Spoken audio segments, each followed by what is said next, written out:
Bismillahirrahmanirrahim. Alhamdulillahi rabbil alamin, wassalatu wassalamu ala rasuli rabbil alamin,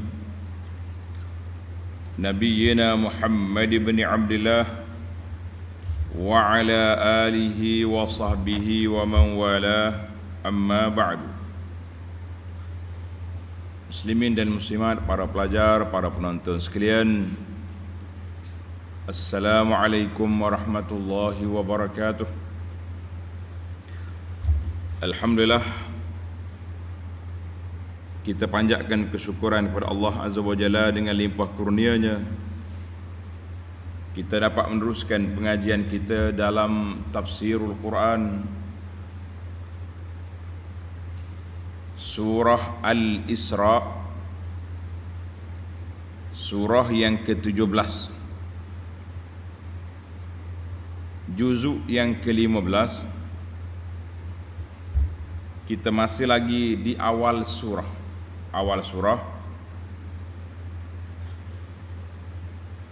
Kita baca dulu, kemudian kita pergi kepada huraian dan terjemahannya, insya-Allah. A'udzu billahi as-sami'il 'alim minasy syaithanir rajim. Bismillahirrahmanirrahim.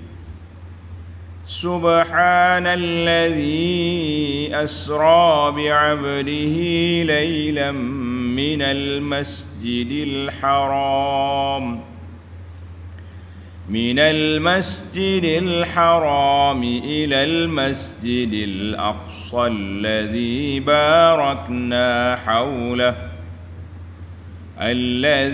باركنا حوله لنريه من آياتنا إنه هو السميع البصير. وآتينا موسى الكتاب وجعلناه هدى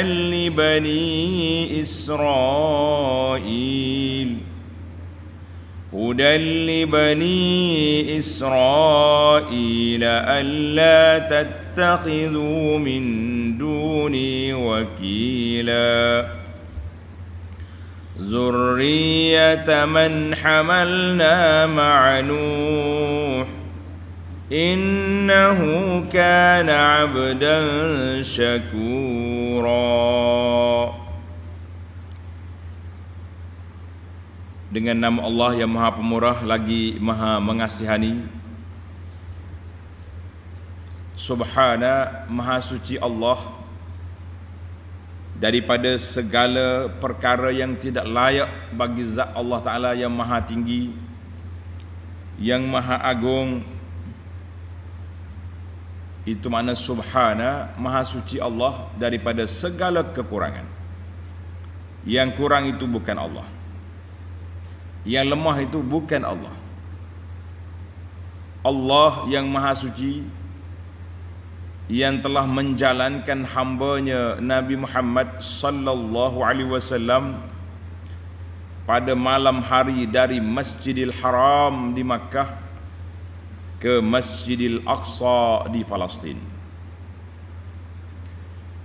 di mana kawasan ini yang kami berkati sekelilingnya. Dalam siri yang lepas kita telah belajar di antara tujuan utama ataupun objektif Nabi kita sallallahu alaihi wasallam dibawa berjalan untuk apa? Linuriyahu min ayatina, untuk memperlihatkan kepadanya secara alam realiti, bukan dengan mimpi, bukan lagi dengan khabar, dengan cerita yang dibawa oleh Jibril alaihissalam, tetapi dibawa secara nyata, dibawa secara sedar, secara jaga, dengan ruh dan jasadnya. Ini akidah Ahlus Sunnah wal Jamaah. Nabi kita sallallahu alaihi wasallam Isra dan Mi'raj birruhi wal jasad.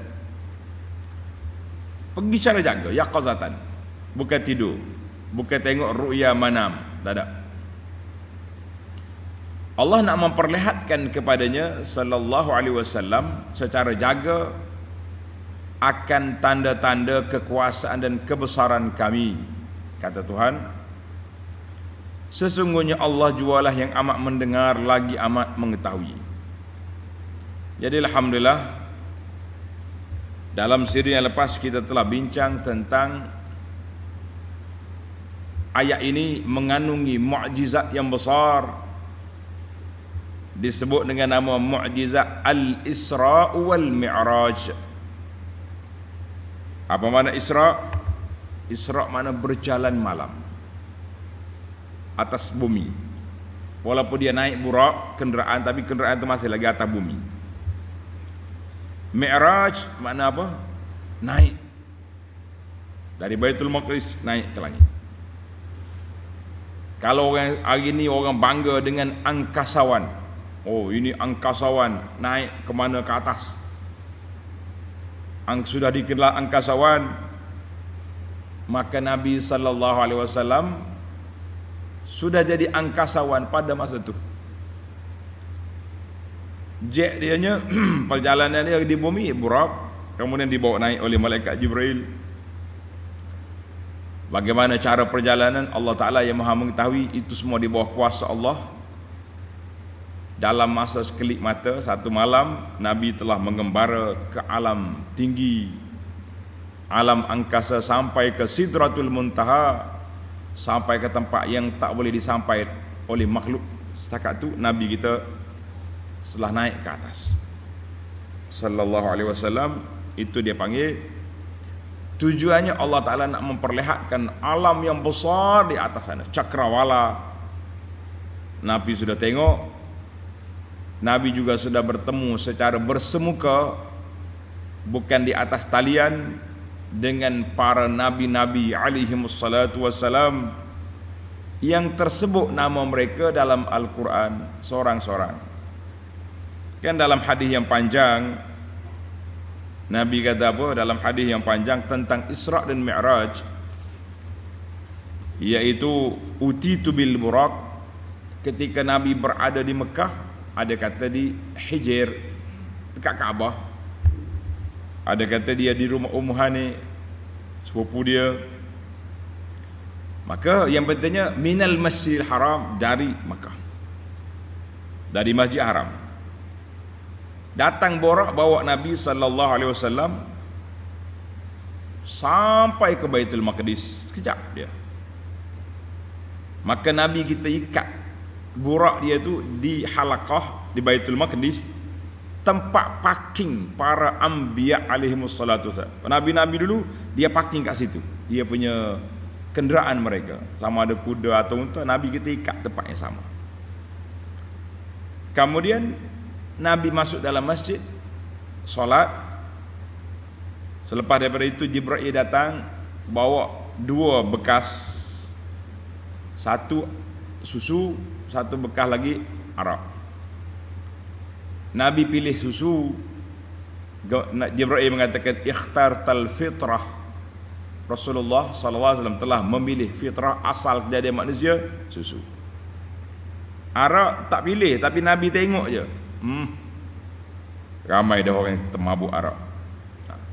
Kemudian dibawa naik ke langit. Langit yang pertama Nabi jumpa siapa? Adam. Langit yang kedua jumpa siapa? Jumpa dengan Nabi Isa dan Nabi Yahya bin Zakaria. Naik langit yang ketiga jumpa siapa? Nabi Yusuf alaihissalam. Langit yang keempat jumpa dengan Idris. Naik langit yang kelima Rabi'ah. Naik langit yang kelima jumpa dengan Harun. Naik yang keenam jumpa dengan siapa? Musa. Nabi Musa lah episod yang panjang, dia turun naik sampai ke sini. Kemudian naik langit yang ketujuh dia jumpa dengan bapa dia, datuk dia Nabi Ibrahim sedang bersandar di Baitul Ma'mur. Mana kalau kita di bumi ada Kaabah, di langit ada Baitul Ma'mur. Jadi setiap kali Jibril nak bawa Nabi naik, malaikat tanya. Bila minta izin nak bawa, siapa? Jibril. Siapa bersama kamu? Muhammad sallallahu alaihi wasallam. Adakah dia telah dibangkitkan oleh Allah? Qala bu'isa. Maknanya pengawal tu jaga. Bila dia dapat maklumat jelas, baru dia buka pintu. Maka Nabi naik sampai langit yang ketujuh, jumpa dengan Ibrahim sedang bersandar di Baitul Ma'mur. Baitul Ma'mur ni macam Kaabah di bumi. Setiap hari malaikat seramai 70,000 masuk tawaf. Yang tawaf sekali hari ni tak akan tawaf lagi sampai bila-bila.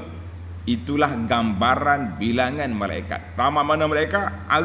Setiap hari 70,000 tawaf. Berapa lama di dunia ni? Allahu Akbar. Kemudian malaikat bawa Nabi kepada Sidratul Muntaha. Maka malaikat berhenti setakat itu.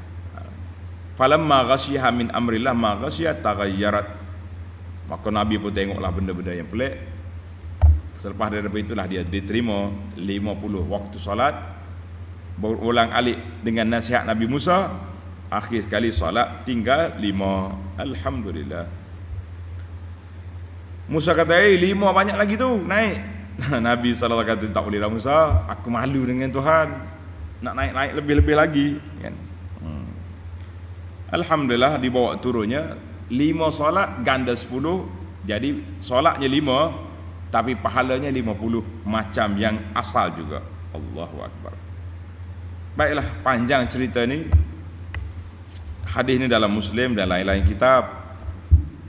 Para jemaah boleh tengok dalam kuliah yang telah saya sampaikan di bawah tajuk Isra' dan Mi'raj. Baiklah para jemaah sekalian, kita pergi kepada ayat kita yang kita berhenti dalam siri ini, bermula dari ayat yang kedua. Wa atayna Musal kitaba wa ja'alnahu hudan li bani Israil.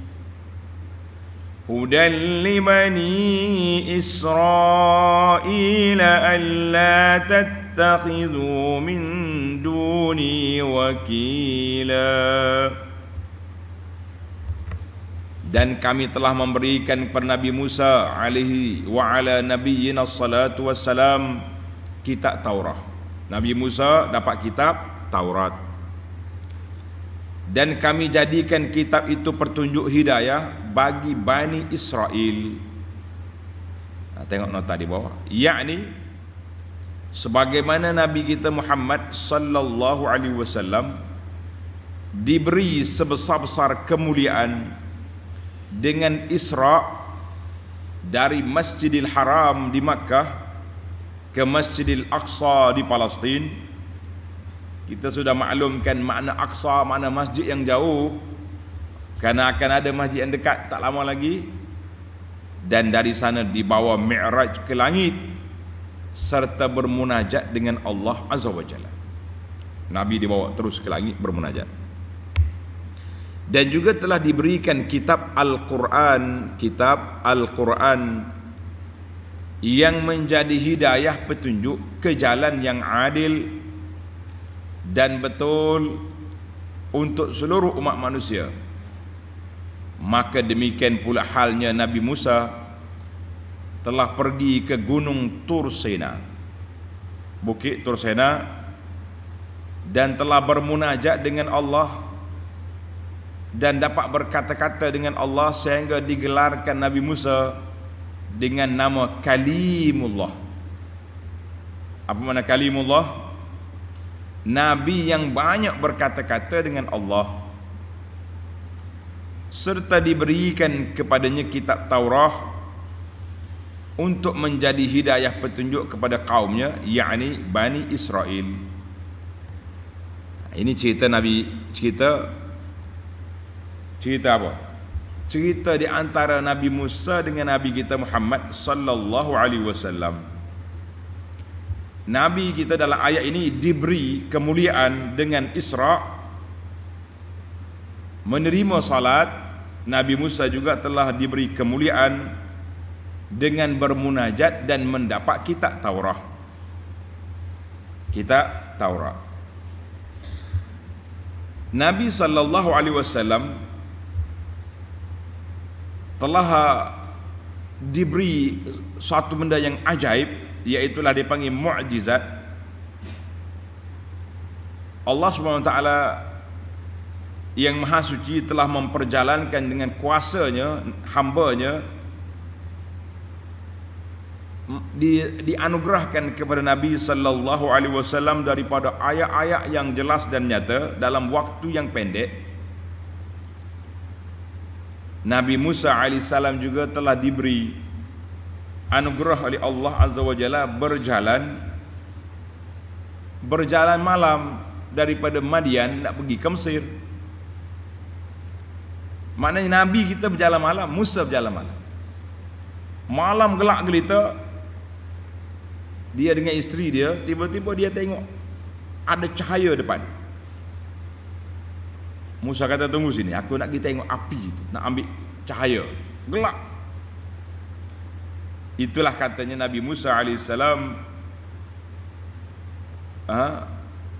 Nabi yang diberkati, ada persamaan di sini.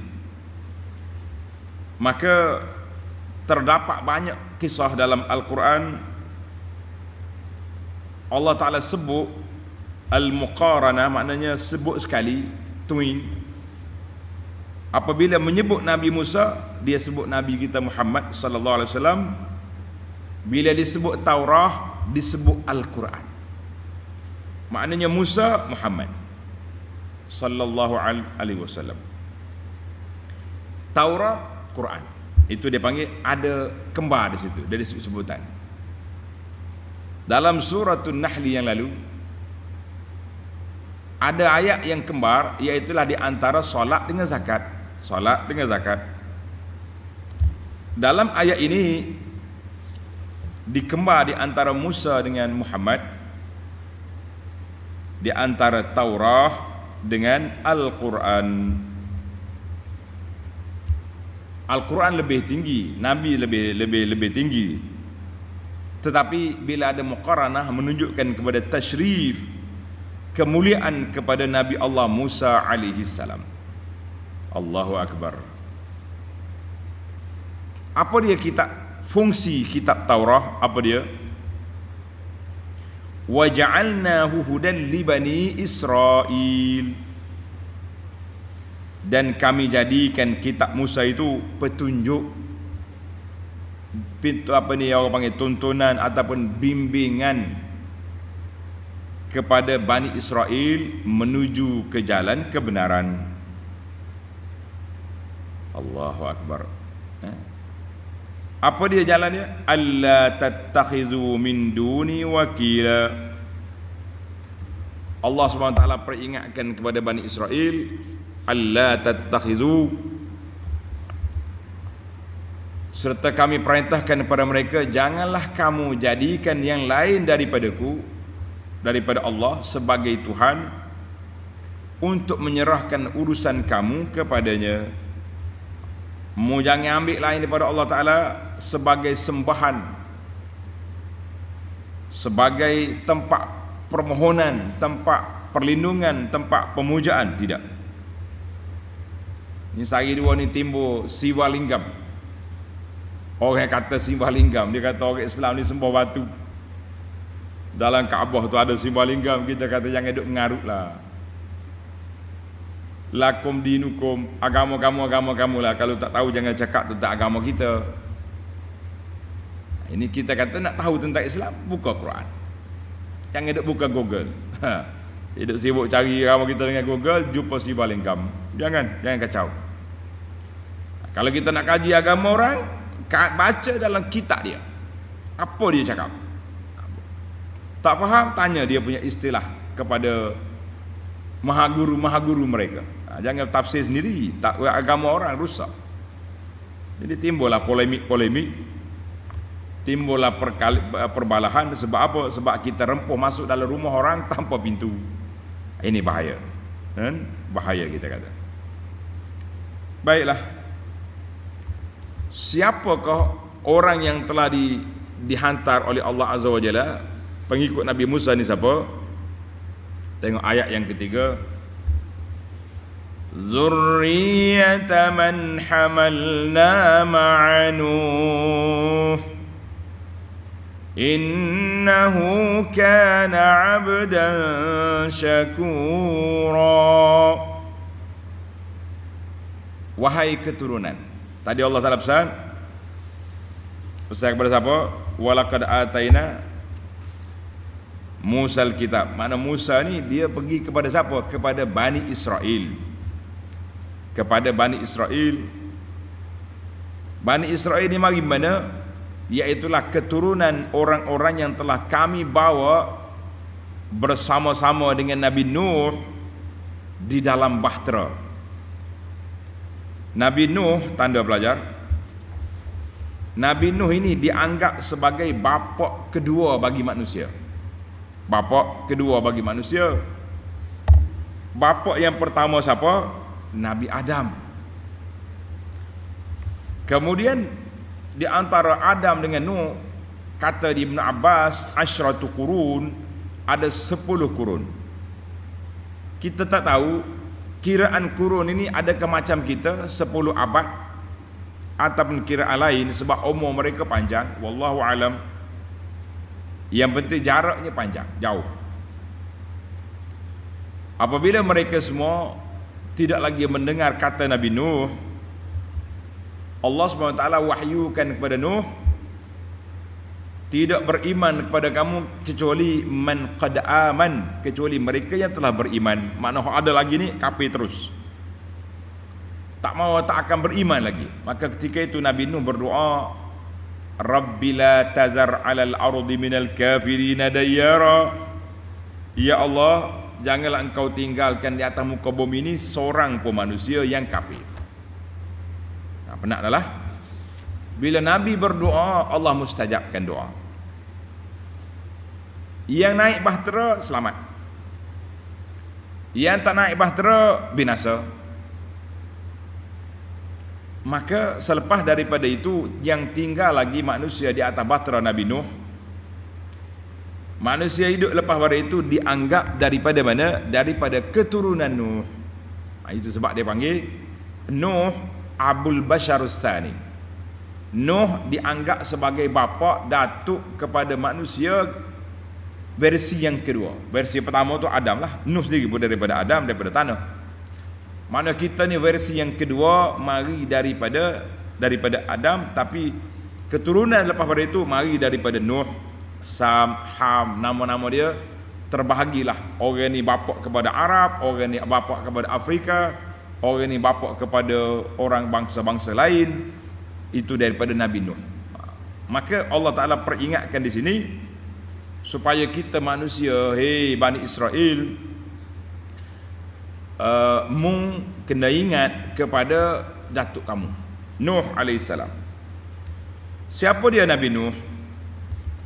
Bila kita nak buat contoh, nak jadikan model, ikon kata orang sekarang, kita kena tengok peribadi dia, kena tengok profil, biodata dia macam mana.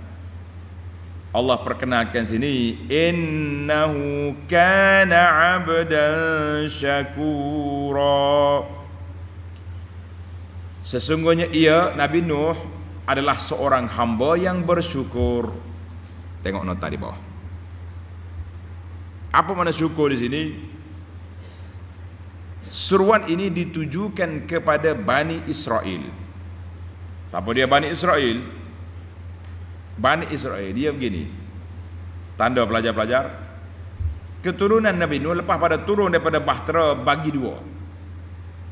Ada yang kekal dengan kebaikan mereka yang beriman, maka ini dipanggil Bani Israel.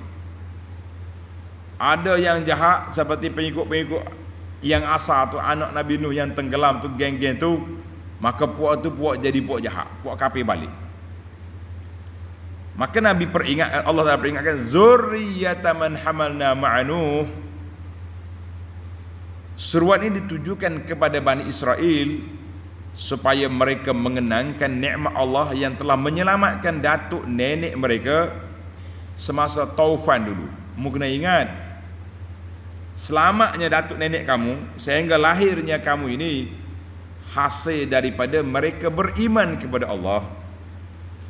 Mereka taat kepada seruan dakwah yang dibawa oleh Nabi Nuh sehingga mereka dapat naik bahtera, berada dalam bahtera bersama-sama Nabi Nuh. Yakni patuhilah perintah-perintah Allah yang telah melimpahkan nikmatnya itu, dan contohilah Nabi Nuh yang sentiasa taat dan bersyukur.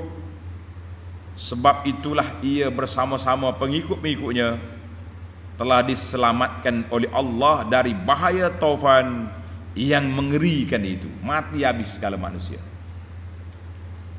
Maka kepada anak cucu Nabi Nuh yang tak dengar kata, yang engkar, yang kafir, yutan baliklah. Nak selamat, ikut datuk kamu ajaran Nabi Nuh AS, ajaran Tauhid. Kita umat Muhammad SAW tak tahu daripada keturunan mana susu galur nak sampai ke Nuh. Tapi dari situlah kita juga kena ingat bahawa siapa nak selamat, ikutlah dakwah tauhid dan dakwah sunnah Nabi sallallahu alaihi wasallam, sebagaimana kata para ulama salafus salih, as-sunnatu kasafinati Nuh. Tanda ni pelajar, as-sunnah kasafinati Nuh, man rakibaha najah. Sunnah Nabi SAW itu dianggap seperti bahtera Nabi Nuh.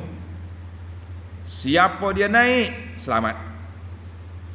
Maknanya kalau kita nak selamat di dunia, kita nak selamat di akhirat, apa yang patut kita buat? Ikut sunnah Nabi SAW.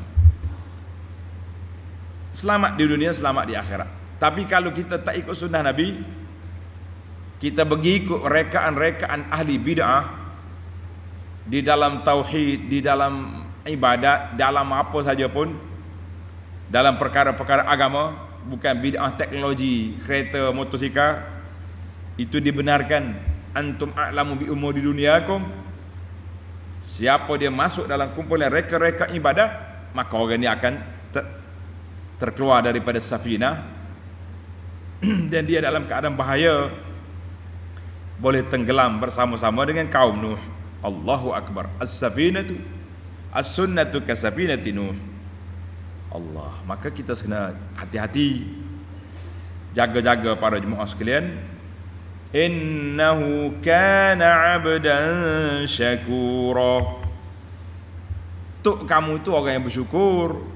Apa dia makna syukur? Maknanya orang yang beriman, taat kepada Allah, itu nama syukur.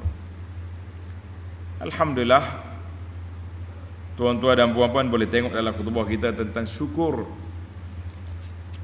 Kita kata syukur itu boleh menjaga nikmat yang sedia ada, jalibatun, menarik nikmat yang belum dapat.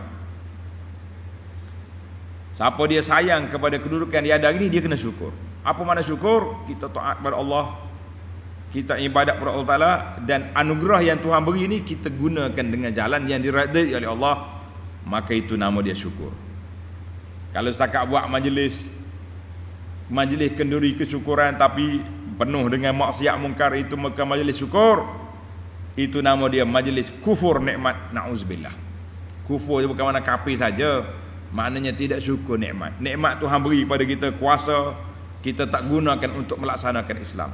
Nikmat Tuhan beri kepada kita peluang sihat, kita tidak gunakannya untuk beribadah, untuk bantu orang. Nikmat kita boleh berjalan sana sini, kita tidak berjalan pergi ke masjid, tak berjalan ke Baitullahil Haram, ke Masjid Nabawi, kita duduk berjalan sana sini, tempat pelancong sana pelancong sini, hajinya tak pergi. Duit banyak habis di tempat-tempat pelancongan. Kita kata ini juga tanda tidak bersyukur kepada nikmat yang Allah anugerahkan.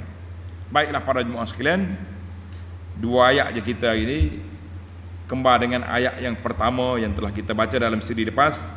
Maka di sini insya-Allah kita pergi kepada al-fawaid at-tarbawiyah wal ilmiyah. Beberapa faedah dari sudut pendidikan, dari sudut ilmiah yang dapat dikutip melalui 3 ayat yang kita baca ini. Pelajar-pelajar pegang pen, celek mata, tanda. Dalam faedah-faedah yang dapat kita kutip ini ada lebih kurang 16 faedah. Ana akan sebut secara laju, secara ringkas-ringkasnya insya-Allah. Yang pertama, tanda pelajar. Yang pertama, Allah Subhanahu wa taala muliakan Nabi kita Muhammad sallallahu alaihi wasallam dengan peristiwa besar, iaitu Al-Isra, berjalan malam. Seterusnya berdapat bermunajat dengan Allah Azza wa Jalla secara terus. Kemudian diikuti dengan Nabi Musa alaihi salam. Allah Ta'ala bawa dia bermunajat di Gunung Tursena, dan dia telah menerima Taurah. Taurah ini disebut dengan nama Hudan, sebagai petunjuk pada Bani Israel. Dan jangan lupa Al-Quran yang diturunkan kepada Nabi sallallahu alaihi wasallam, zalikal kitabul la raiba fih, Hudan lil muttaqin. Maknanya dua-dua Nabi ini telah dibawa Al-Isra, dan dua-dua telah mendapat kitab petunjuk hidayah, iaitulah Hudan li Bani Israel, yakni Hudan lil muttaqin. Maknanya untuk khas untuk Bani Israel. Bila mari Nabi Isa, Taurah, Injil. Bila Nabi mari Quran, maka undang-undang lain tidak boleh digunakan lagi. Kita kena guna undang-undang Al-Quran. Tapi apa boleh buat? Orang-orang yang berpegang dengan Taurah, mereka mengatakan dia lebih dahulu. Sekarang ni dia panggil istilah klaim. Kita dulu, itu dia panggil klaim. Timbullah isu simboligam dan lain-lain. Baik, yang kedua, Allah Subhanahu wa taala telah menceritakan pada kita zurriyatan man hamalna ma'anu. Allah Ta'ala puji di sini Nabi Nuh alaihissalam. Sebab apa dipuji? Innahu kana 'abdan syakura, kerana dia hamba yang bersyukur. Kita sebagai hamba Allah Ta'ala, umat Nabi Muhammad sallallahu alaihi wasallam, nak dapat pujian Allah, nak ke tak nak? Semua jawab nak. Kan? Maka kalau nak, ikut datuk kamu, abdan syakura, jadilah hamba yang bersyukur. Macam mana kita nak bersyukur? Macam mana? Tengok Nabi sallallahu alaihi wasallam, dia berdiri malam sampai bengkak kaki. Bila ditanya, kenapa Rasulullah sampai begini? Nabi kata, afala akunu abdan syakura, tak layakkah aku ni menjadi hamba yang bersyukur? Orang nak jadi hamba bersyukur, banyak melakukan ibadat kepada Allah Azza wa Jalla. Tak sampai bengkak kaki tak apa, tapi jangan tak ada kaki. Maknanya tak ada berdiri dah kita. Solat qabliyah ba'diyah pun tak berjalan, solat duha pun tak bergerak, solat witir pun tak ada, tahajud pun miss, kita kata. Maka ini juga satu tanda yang agak berat. Sebab itulah kita kata zaman kita hari ni, saya kata, tuan-tuan tulis kata-kata ni, mudah-mudahan ada faedahnya. Abu Hanaf kata, siapa yang tak mampu buat ibadat, jangan buat maksiat. Maknanya kalau satu malam ni langsung kita tak boleh bangun tahajud, jangan bangun untuk bertempik bersorak-sorak kerana menyokong kelak tu kelak ni. Tidur terus. Biarlah rekod kita malam tidur. Ini tidak dalam sebulan, dalam setahun boleh. Jadi dia bangun pukul 3, pukul 4 pagi berlaun tanah bertempik sini, orang azan subuh tidur. La haula wala quwata illa billah. Ini bahaya. Baik. Yang ketiga, tanda yang ketiga dari sudut ilmiah wal lataif, Allah Ta'ala sebut subhana. Apa makna subhana? Subhana dengan makna sifat yang maha suci daripada segala kelemahan-kelemahan.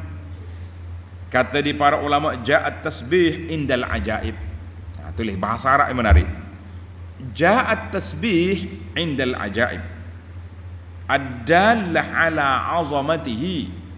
Tasbih datang ketika Allah Ta'ala sebut benda yang pelik-pelik, yang ajaib, yang menunjukkan keagungan Allah Azza wa Jalla.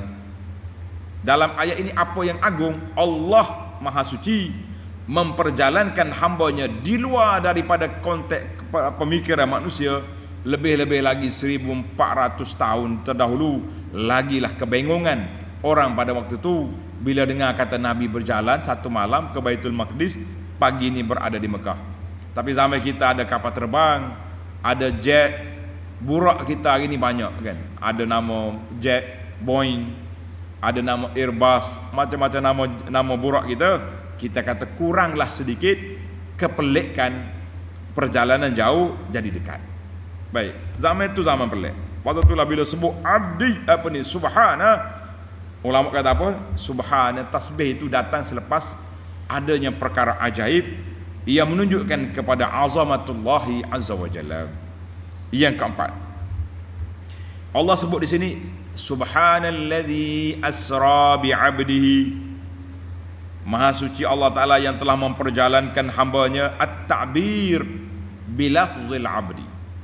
Allah gunakan perkataan abdun di tempat yang paling tinggi, munajat sampai ke Sidratul Muntaha, sampai ke atas. Maka di sini dapat disimpulkan bahawa maqam al-ubudiyah huwa asyrafu sifatil makhluqin. Maqam kedudukan perhambaan itu lebih tinggi sifat-sifat makhluk dan keagungannya dan kemuliaannya. Kalau ada sifat lain lebih tinggi, tentulah Allah Ta'ala akan sebut sifat lain kepada Nabi sallallahu alaihi wasallam. Jadi oleh kerana sifat ni yang paling tinggi, maka Allah peringatkan kita, dia memperjalankan hambanya sallallahu alaihi wasallam. Maka di sini kata di para ulama, tanda sikit, ini dia panggil ilmu lataif, ilmu tadabbur. Allah Ta'ala sebut Nabi dia dengan nama ubud al-abd, dengan nama hamba 3 tempat. Apa dia tajuk? Allah Ta'ala sebut maqam Nabi dengan nama ubudiyah, dengan nama hambaku, hamba Allah. Di mana? 3 tempat. Yang pertama di sini, waktu Isra dan Mi'raj. Subhanalladzi asra. Tuan tanda. Yang kedua, maqamud da'wah, ketika Nabi berdiri untuk berdakwah.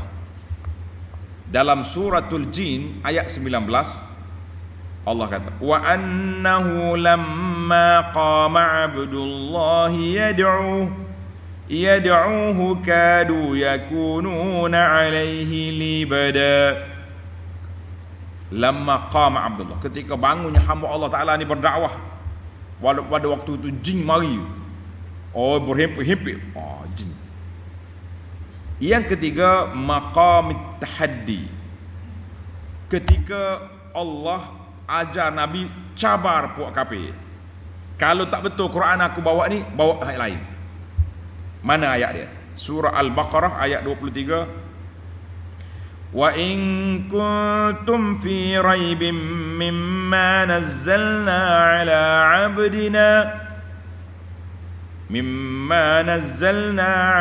abdina fa'tu bi suratin min mithlih. Puak kafir, kalau kamu tak percaya, kamu ragu dengan apa yang aku turunkan kepada hambaku, tengok, fa'tu bi suratin mithlih, buat mari surah sama dengan Quran, satu surah aja cabar. Maka kita kata asyrafu maqam, 3 maqam yang tinggi ini, Isra, maqamud da'wah, maqamut tahaddi, mencabar puak kafir, dalam surah Al-Baqarah ayat 23. Baik, kita pergi kepada yang kelima. Kalau kita boleh, satu poin-poin ini semuanya boleh syarah, tapi kata orang memadailah kita dengar dulu, nanti syarah kemudian insya-Allah bila ada masa.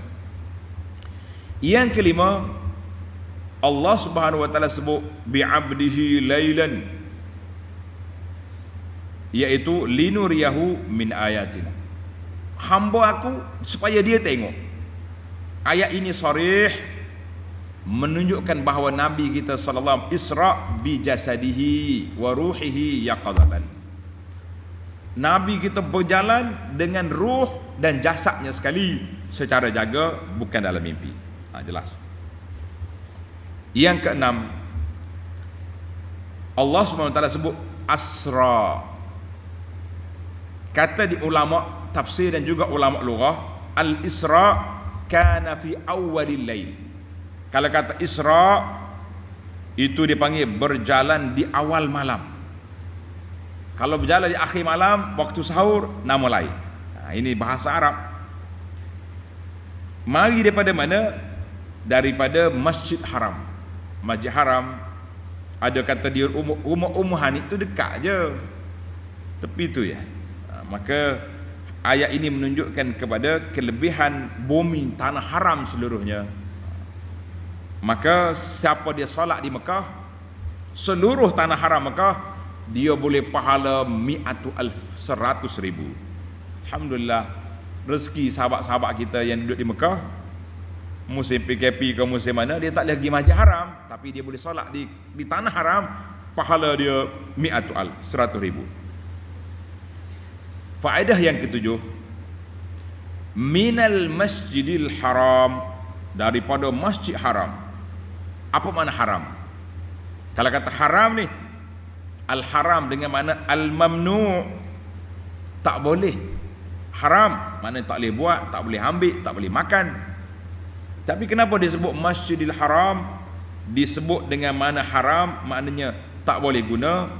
Maka ayat ini seperti ayat hurrimat alaikumul maitah, tak boleh makan bangkai haram pada kamu. Maka al-Masjidil Haram, Masjid Haram, maknanya kawasan tanah haram ni tak boleh berperang padanya. Tak boleh tangkap hayawan-hayawan hidup bebas, macam burung merpati ke kijang, tak boleh ambil. Itu makna haram. Tak boleh cabut pokok-pokok yang tumbuh sendiri di dalam tanah haram. Dan orang yang nak masuk Mekah untuk beribadat, wajib dia kena pakai ihram. Panjanglah.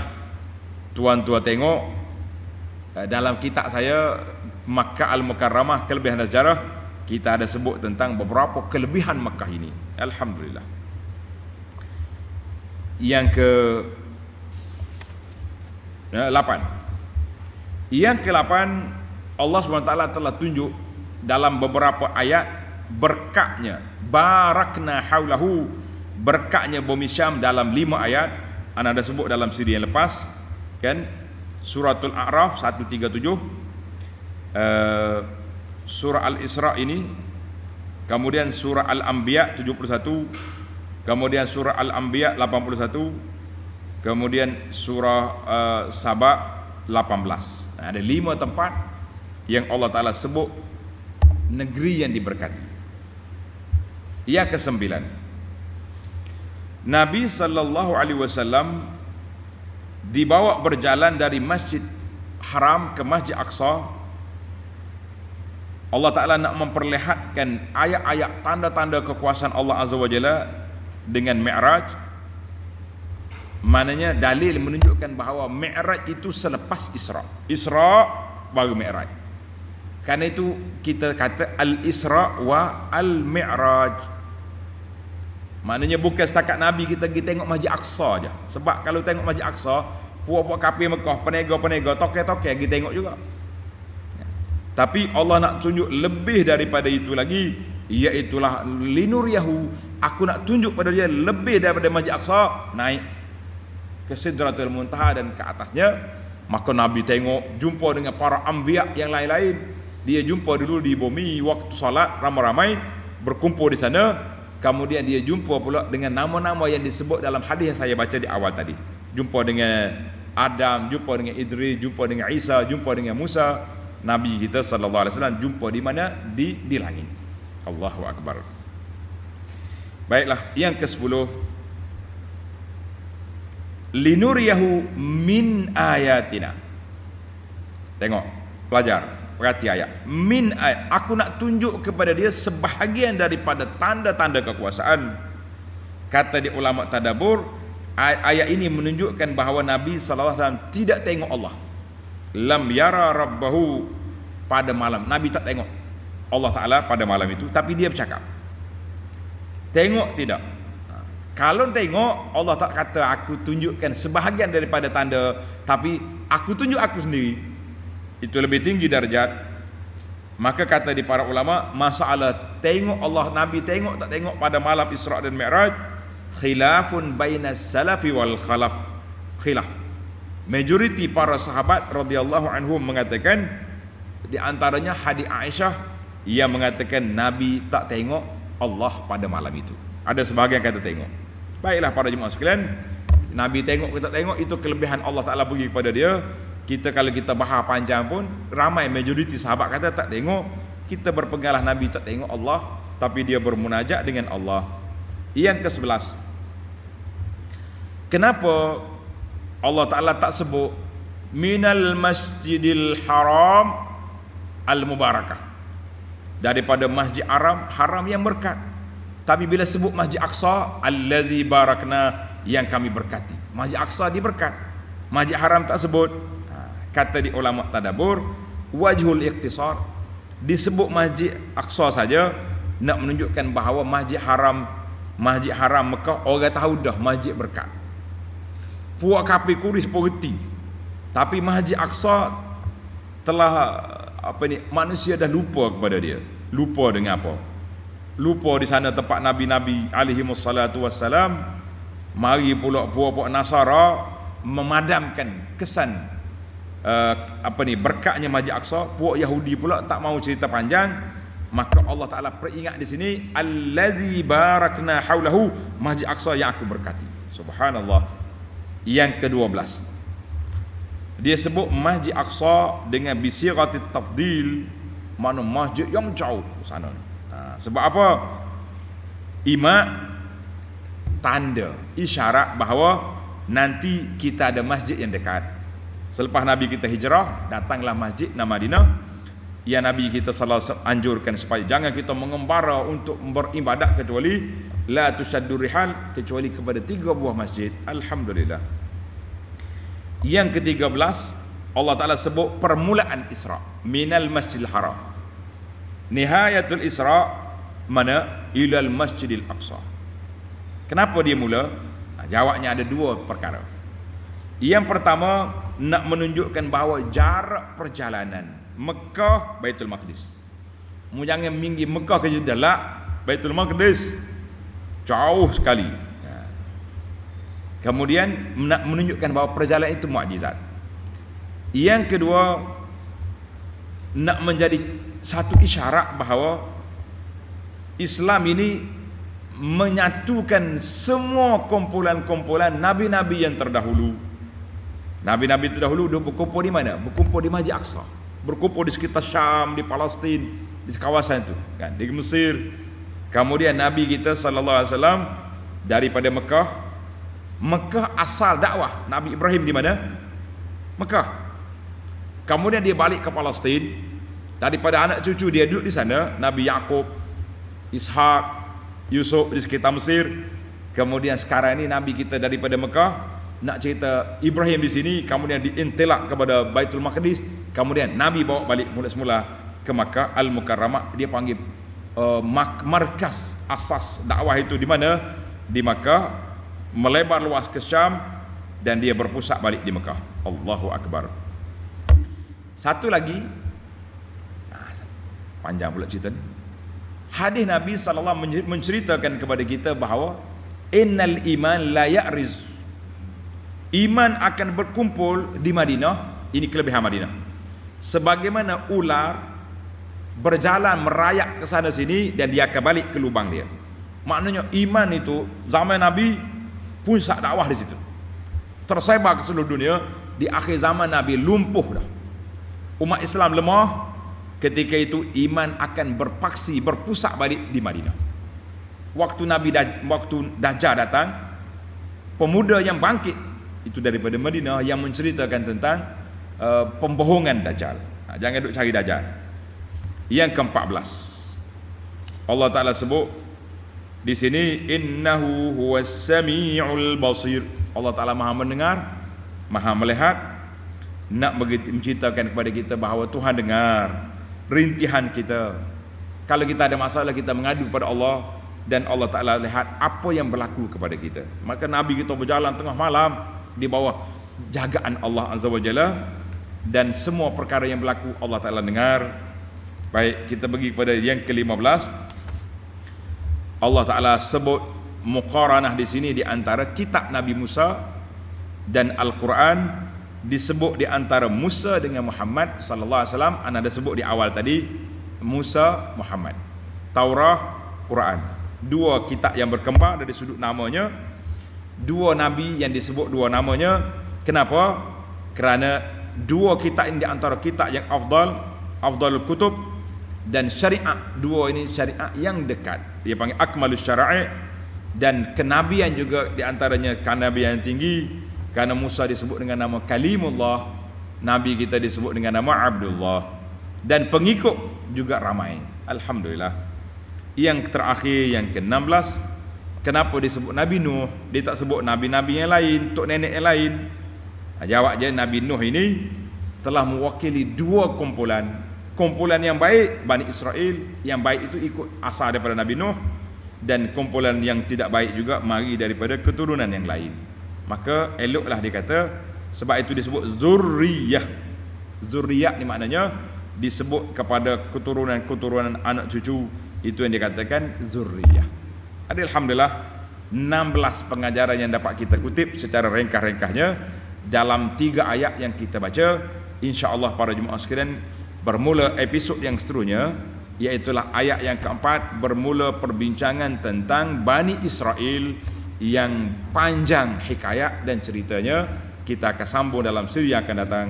Subhanakallahumma wa bihamdika, asyhadu an la ilaha illa anta, astaghfiruka wa atubu ilaih. Wa sallallahu ala nabiyyina Muhammad wa ala alihi wa sahbihi ajma'in. Walhamdulillahi rabbil alamin. Wassalamu alaikum warahmatullahi wabarakatuh.